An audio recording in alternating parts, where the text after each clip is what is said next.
怎么了？你一惊一乍的？有蛇。有蛇？嗯，一惊一乍的，哪儿有蛇呀？哎，蛇！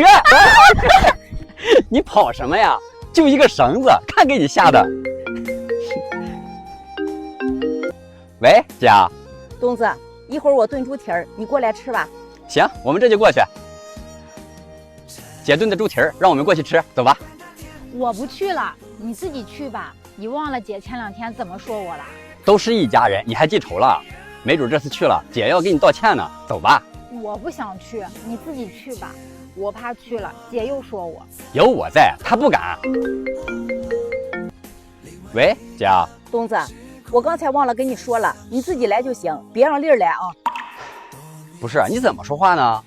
我再说10遍也是这个话，你别让她来。我那猪蹄儿喂狗也不让她吃。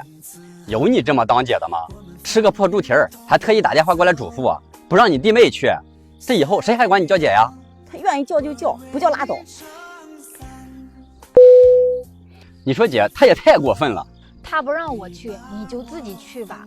我又不是没有吃过猪蹄儿。再说了，她是你亲姐，别因为我回头再影响你俩的感情。说你傻吧，你是真傻呀！她都这么说你了，你还帮她说话呀？喂，你打电话干嘛呀？你到底来不来吧？不是我说你，这一家人就不能好好说话吗？你总是针对丽儿，人家不跟你一般见识，你倒好，得寸进尺了。你说你还有个当姐的样吗？你别跟我说那些没用的，我就是看不上她，一天天好吃懒做的，也不找个班上，就知道花你的钱。我告诉你，是我不让她上班的，她是我媳妇儿，不花我的钱花谁的钱呀？再说了，你都嫁人了，那手少伸那么长，以后我家的事儿你少管。我好心让你来吃饭，就是想跟你说说这些事儿。前2天我还见他发朋友圈，说偷着给他妈转了2000块钱。你可倒好，老是向着这个外人。姐，你怎么就想不明白呀？在这个家里，我媳妇儿能是外人？再说了，她给我妈转钱，关你什么事儿啊？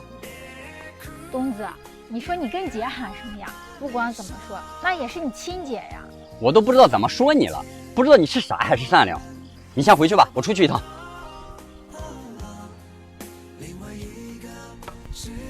不就是吃个猪蹄儿吗？好像谁家吃不起似的。